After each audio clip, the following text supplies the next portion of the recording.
హరే శ్రీనివాస, హరే శ్రీనివాస, హరే శ్రీనివాస. ఇప్పుడు 61వ కీర్తన సాధన చేద్దాం. మధ్వరాయర చరితే కేళలు ಶುದ್ಧವಾಯಿತು ಜನತೆ. ಮಧ್ವರಾಯರ ಚರಿತೆ ಕೇಳಲು ಶುದ್ಧವಾಯಿತು ಜನತೆ. ಮಧ್ವರಾಯರ ಚರಿತೆ ಕೇಳಲು ತಿದ್ದೀತೆಲ್ಲರ ನಡತೆ ಸುಲಭದಿ. ತಿದ್ದೀತೆಲ್ಲರ ನಡತೆ ಸುಲಭದಿ ಲಬ್ಧವಾಯಿತು ಘನತೆ. ಲಬ್ಧವಾಯಿತು ಘನತೆ. ಮಧ್ವರಾಯರ ಚರಿತೆ ಕೇಳಲು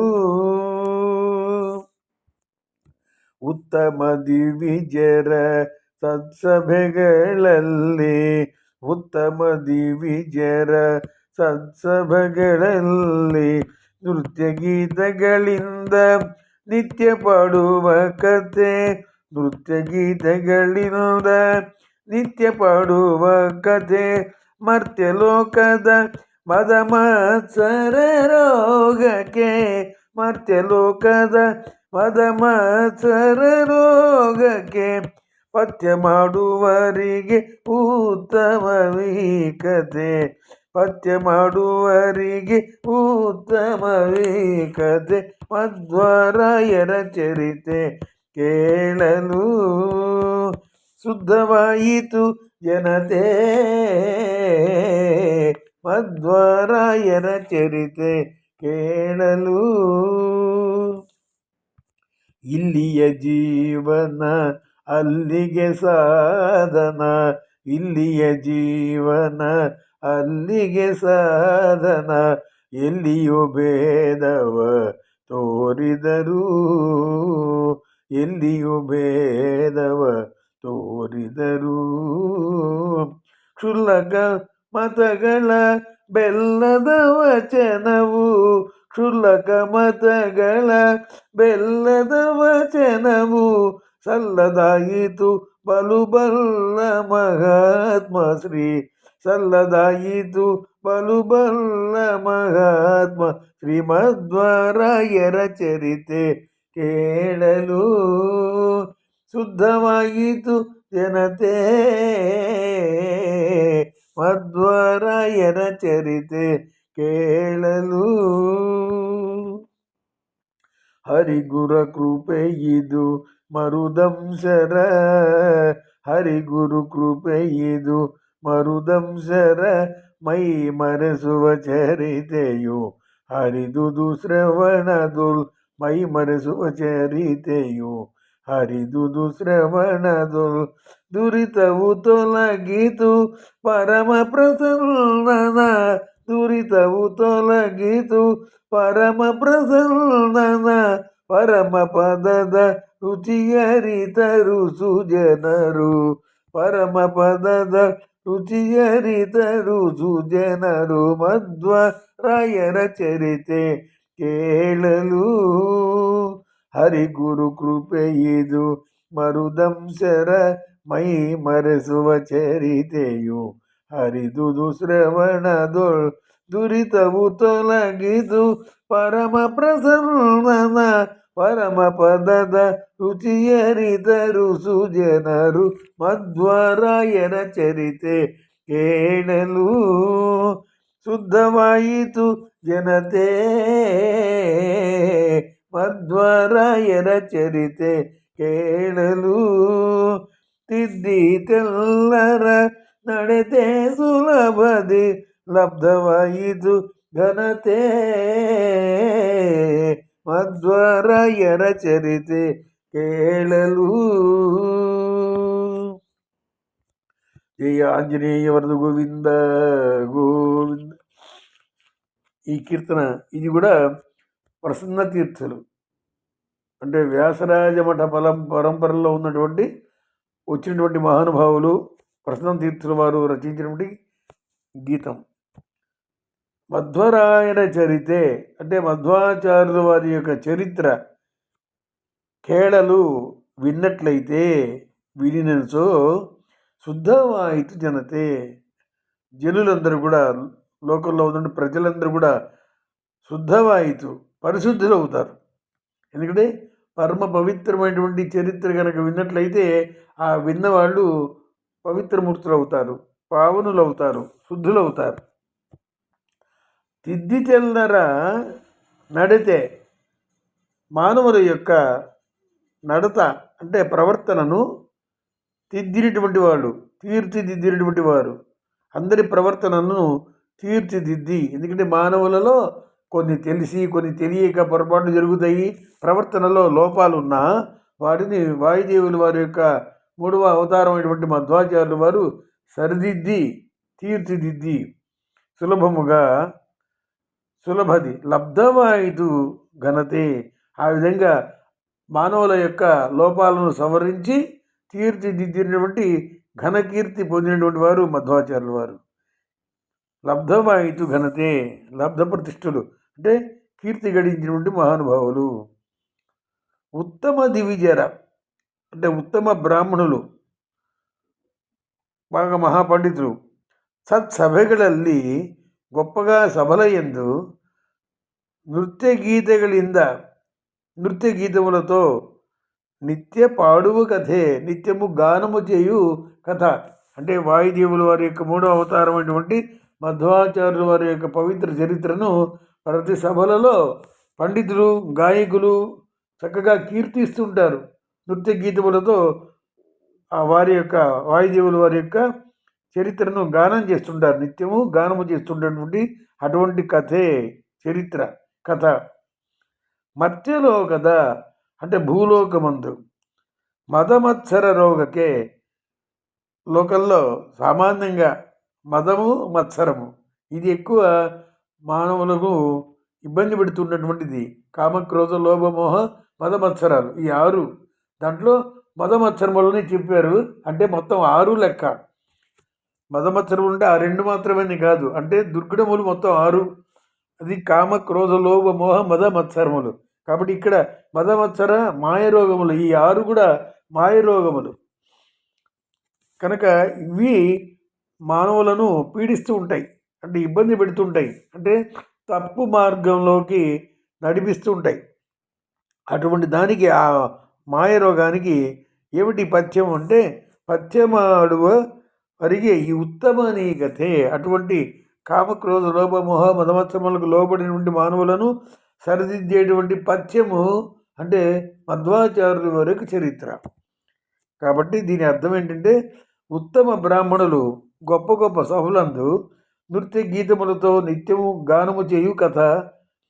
భూలోకమందు మదమత్సర మాయరోగములకు పథ్యముగా ఉంటుంది వీరి యొక్క ఉత్తమ చరిత్ర, ఉత్తమ వీకతే. మధ్వాచార్యుల వారి చరిత్ర కనుక రోజు విన్నట్లయితే ఎవరైనా సరే వాళ్ళు ధన్యులు అవుతారు, పావనమూర్తులు అవుతారు, భగవంతుడి యొక్క అనుగ్రహానికి పాత్రులు అవుతారు. ఇల్లియ జీవన భూలోకంలో ప్రతి జీవుడు కొంతకాలం జీవిస్తాడు. మరణించిన తర్వాత మళ్ళీ ఇంకొక జీవితం ఉంది, అది పరలోకంలో. కాబట్టి ఇక్కడ జీవితంలో ఏమైతే సాధన చేస్తారో అదే పరలోకంలో వీళ్ళకి జీవనం అవుతుంది. కాబట్టి అందుకనే ఇక్కడ కష్టపడటం. ఎందుకంటే భజనకు రావటము, పురాణం శ్రవణం చేయటము, పూజ చేయటము, భగవంతు స్తోత్రం చేయటము, ఇవన్నీ దేనికంటే ఇప్పుడు మనకు అన్నీ ఉన్నాయి, అన్నీ ఇచ్చాడు. కానీ ఇప్పుడు ఇవి అన్నీ అవసరమా? మనకు అది సుఖంగా ఉన్నాం కదా, కాబట్టి హాయిగా సుఖంగా ఉండవచ్చు అని అనుకోవడానికి అవకాశం లేదు. ఎందుకంటే కొంతకాలం తర్వాత ఎవరైనా మరణించాల్సిందే. మరణిస్తే మరొక జీవితం ఉంది, అది పరలోకంలో జీవితం. పరలోకంలో జీవితం సుఖప్రదంగా, జయప్రదంగా, ఆనందదాయకంగా జరగాలంటే ఇప్పుడు మానవులుగా ఉన్నప్పుడే సాధన చేయాలి. ఆ సాధనే హరినామ సంకీర్తన. ఈ సాధన వల్ల అక్కడ జీవితం సుఖంగా ఉంటుంది. కనుక అక్కడ చాలా కాలం మనం జీవించాల్సినటువంటి అవసరం ఉంది. కాబట్టి ఇక్కడ దీని ప్రకారంగానే అక్కడ ఏర్పాట్లు జరుగుతాయి. కాబట్టి ఇల్లి జీవన అంటే భూలోకంలోని జీవితం, అల్లిగే సాధన పరలోకంలోకి సాధనమవుతుంది. ఎల్లియు భేదవ తోరిదరు అంటే కొంతమంది ఏం చెప్తారంటే మరణించిన తర్వాత భగవంతుడిలో ఐక్యమైపోతారు, అంటే భగవంతుడు అయిపోతారు అని కొంతమంది వ్యాఖ్యానం చెప్తారు. కానీ భగవంతుడిలో చేరుతారు కానీ భగవంతుడిగా అయిపోరు. సముద్రంలో నది నీళ్లు కలుస్తాయి కానీ ఆ సముద్రంగా నీళ్లుగా మారిపోవు. ఎందుకంటే మళ్ళీ వర్షం కురిసినప్పుడు తీయటి నీళ్ళే వస్తాయి. కాబట్టి మనకు కళ్ళకు అది ఉప్పు నీళ్ళుగా మారినట్టుగా మనకు కనిపిస్తుంది. కానీ భగవంతుడి దృష్టిలో ఉప్పు నీళ్ళే, మంచినీళ్ళే. అందుకనే ఏ నదైనా సరే భగవంతుల్లో ఆ యొక్క సముద్రంలో చేరిన తర్వాత ఉప్పు నీళ్ళుగా మారుతుంది. కానీ మళ్ళీ వర్షం కురిసేటప్పుడు ఉప్పు నీళ్లు కురవు, మంచినీళ్ళే కురుస్తాయి.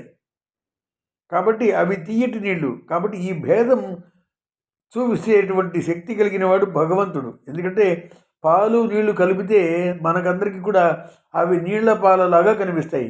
కానీ హంసకు మాత్రం అది పాలను మాత్రమే స్వీకరించి నీటిని వదిలిపెడుతుంది.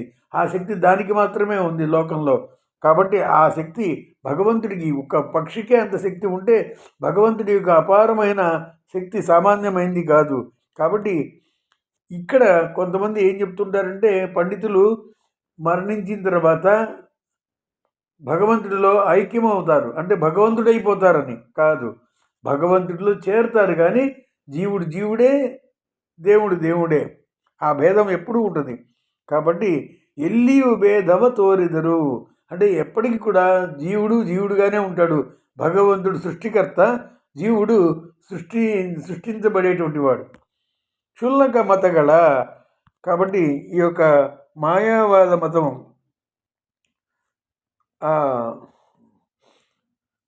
అటువంటివి క్షుల్లక మతగల అంటే మాయావాదుల యొక్క బెల్లద వచనవు అంటే మోసపు మాటలు.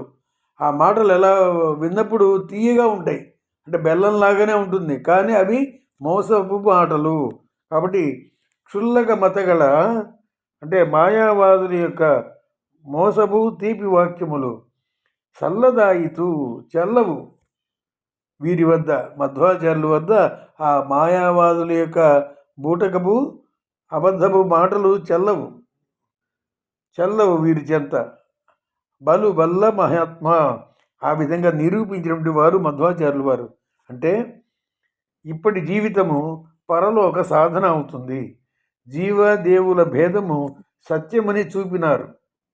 ఎందుకంటే కొందరు ఏం చెప్తారంటే మా జగత్తు మిథ్య అని చెప్తారు. మిథ్య అంటే అది అబద్ధమని అర్థం.